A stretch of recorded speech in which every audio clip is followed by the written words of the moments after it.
कांग्रेस नेता राहुल गांधी ने यूपीएससी में लेटरल एंट्री को लेकर मोदी सरकार पर निशाना साधा है। राहुल ने केंद्र के विभिन्न मंत्रालयों में संयुक्त सचिवों, निदेशकों और उप सचिवों के प्रमुख पदों पर लेटरल एंट्री के जरिए जल्द ही 45 एक्सपर्ट नियुक्त किए जाने के फैसले की आलोचना की है।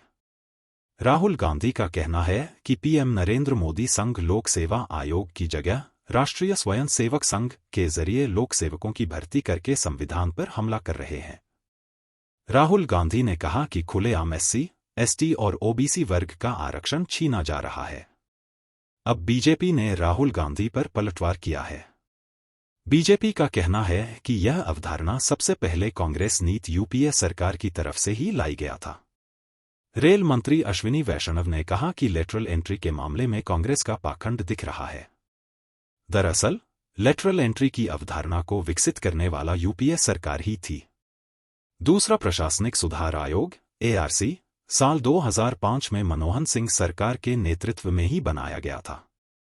रेल मंत्री अश्विनी वैष्णव ने एक्स पर पोस्ट में कहा, प्रशासनिक सुधार आयोग की अध्यक्षता कांग्रेस नेता वीरप्पा मोइली ने की थी।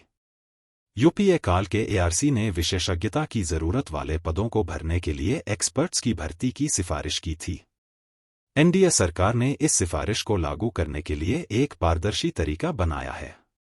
रेल मंत्री ने कहा कि भर्ती यूपीएससी के माध्यम से पारदर्शी और निष्पक्ष तरीके से की जाएगी। इस सुधार से शासन में सुधार होगा। मीडिया रिपोर्ट के अनुसार एआरसी ने पाया था कि कुछ सरकारी पदों के लिए विशेष ज्ञान की जरूरत होती है, जो हमेशा पारंपरिक सिविल सेवाओं में उपलब्ध नहीं होता है। इसने इन खाली जगहों को भरने के लिए प्राइवेट सेक्टर, शिक्षा जगत और सार्वजनिक क्षेत्र के उपक्रमों से प्रोफेशनल्स की भर्ती की सिफारिश की थी। एआरसी ने ऐसे पेशेवरों का एक टैलेंट पूल बनाने का प्रस्ताव दिया था जिन्हें कम समय के लिए या कॉन्ट्रैक्ट के आधार पर सरकार में शामिल किया जा सकता है। इससे अर्थशास्त्र, फाइनेंस, टेक्नोलॉजी और पब्लिक सेक्टर जैसे क्षेत्रों में नए नजरिए और अत्याधुनिक विशेषज्ञता आ सकती है। एआरसी ने यह भी जोर दिया था कि लेटरल एंट्री वाले लोगों को मौजूदा सिविल सेवाओं में इस तरह से शामिल किया जाना चाहिए कि सिविल सेवा की अखंडता और मूल्यों को बनाए रखते हुए उनके विशेष कौशल का लाभ उठाया जा सके। लेटरल एंट्री स्कीम को औपचारिक रूप से नरेंद्र मोदी सरकार के कार्यकाल के दौरान पेश किया गया था। ये कदम देश की प्रशासनिक मशीनरी की दक्षता और जवाबदेही को बढ़ाने के लिए अपने क्षेत्र के एक्सपर्ट्स की आवश्यकता से प्रेरित थी। 2018 में मोदी सरकार ने संयुक्त सचिवों और निदेशकों जैसे वरिष्ठ पदों के लिए रिक्तियों की घोषणा करके एक महत्वपूर्ण कदम उठाया था। यह पहली बार था कि प्राइवेट और पब्लिक दोनों क्षेत्रों के पेशेवरों को इन उच्चस्तरीय भूमिकाओं के लिए आवेदन करने के लिए आमंत्रित किया गया था। चयन प्रक्रिया कठोर थी। इसमें उम्मीदवारों की योग्यता, अनुभव और इन रणनीतिक पदों के लिए उपयुक्तता पर जोर दिया गया था। भारतीय जनता पार्टी आरक्षण विरोधी पार्टी है। भारतीय जनता पार्टी पूरे देश में पिछड़ों का, दलितों का, आदिवासियों का आरक्षण खत्म करना चाहती है। ये तो इस देश की जनता का धन्यवाद है कि उन्होंने 240 पर बीजेपी को रोक दिया, वरना तो अब तक आरक्षण और संविधान दोनों खत्म हो गया होता। भाई लेटरल एंट्री कहां से आपको सपना आ गया? कैसे आप ये व्यवस्था लेके आ गए?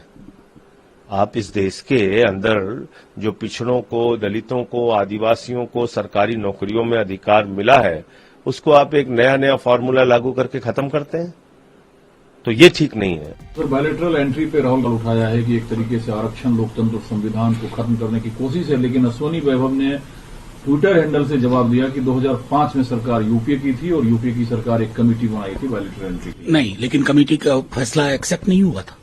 क्या मिसलीड कर रहे हैं?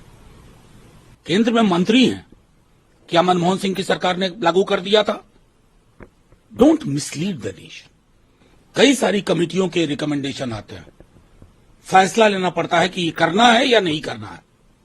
आपने किया क्योंकि इस किताब के लिए आपके अंदर सम्मान नहीं है। आप माल्यार्पण करेंगे बाबा साहब का, लेकिन उनकी बातों को दरकिनार करेंगे। Don't mislead. ये जो लिटरल एंट्री के नाम पर आप कर रहे हैं ना, अब ब्लॉक कर रहे हैं संवैधानिक रवायतों को।